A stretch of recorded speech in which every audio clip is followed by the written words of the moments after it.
ارشاد بھٹی صاحب، جلے پہ نمک نہیں چھڑکوں گی، لیکن وجہ کیا لگ رہی ہے آپ کو؟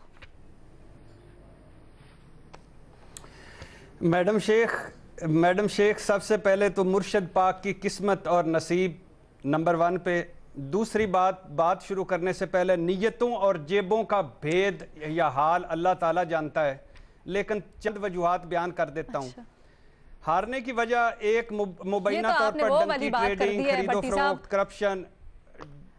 کووڈ کی وجہ سے پی ایس ایل رکا تو ہمارے ایک پلیئر کہتے ہیں کہ جی نظر لگ گئی ہے پی ایس ایل کو.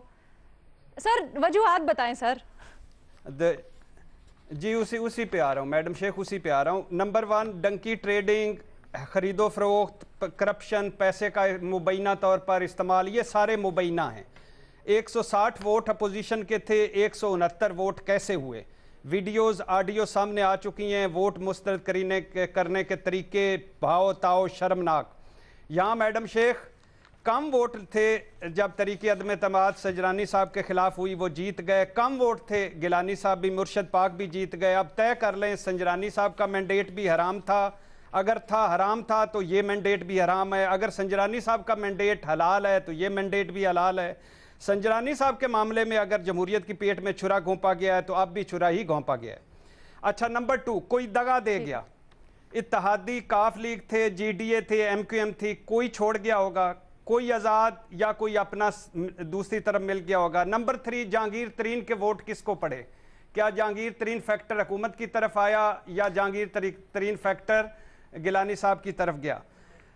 نمبر 4، بلا شبہ مرشد پاک مقبول تھے، رشتہ داریاں تھیں، دوستیاں تھیں، وزیر اعظم تھے، وزیر اعظم رہ چکے ہیں. حفیظ شیخ غیر مقبول تھے، اکثریت تنگ تھی، اور عمران خان کی کابینہ میں بھی اور پارٹی میں بھی الیکٹڈ اور ان الیکٹڈ کی لڑائی تھی، اور ہر پارٹی میں حفیظ شیخ رہے. معیشت تباہ، آئی ایم ایف کا آدمی جیسے الزامات بھی تھے، عامر لیاقت صاحب جیسے، اور بہت سارے لوگ ووٹ ڈالنے ہی نہیں چاہتے تھے ان کو.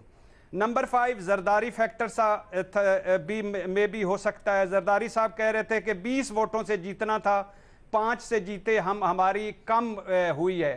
تو زرداری صاحب کی پبلک ریلیشننگ، زرداری صاحب کی پارٹی میں جو ایک عرصے سے ان کا سارا کچھ ہے وہ بھی ہو سکتا ہے. اب سر زرداری صاحب سے پوچھنا ہے 20 ووٹوں سے کیسے جیتنا تھا؟ اب میں تو نہیں سوچ سکتا کہ وہ ان کو کیسے یقین تھا کہ 20 ووٹ ان کو ملیں گے. اور آخری بات، وزیر اعظم کے 2.5 سال، مرشد پاک کی یعنی وزیر اعظم کے 2.5 سال جو وہ 2-3 ایم این اے مجھے ملے، میں پہلے بھی بتا چکا ہوں کہ وہ کہہ رہے تھے کہ آج وزیر اعظم صاحب اور بزدار صاحب کو اکٹھے لائیو دیکھا 2.5 سال بعد، تو وزیر اعظم صاحب ملا بھی نہیں کرتے تھے، وہ بھی ایک فیکٹر ہو سکتا ہے. اور آخری ہے مرشد پاک کی ووٹ مانگو مہم، پر اثر ووٹ مانگو مہم. انہوں نے عمران خان صاحب کو بھی خط لکھ دیا تھا کہ مجھے ووٹ دیں، اور زیادہ بہتر تھی وہ اور زیادہ منظم تھی وہ. تو مرشد پاک کو مبارک، اور حفیظ شیخ صاحب کو میں کہنا یہی چاہوں گا کہ میں نے تو پہلے دن سے آپ پہ ہی لگایا ہوا تھا کہ آپ جیتیں گے، اب آپ نہیں جیتے تو میں کیا کروں؟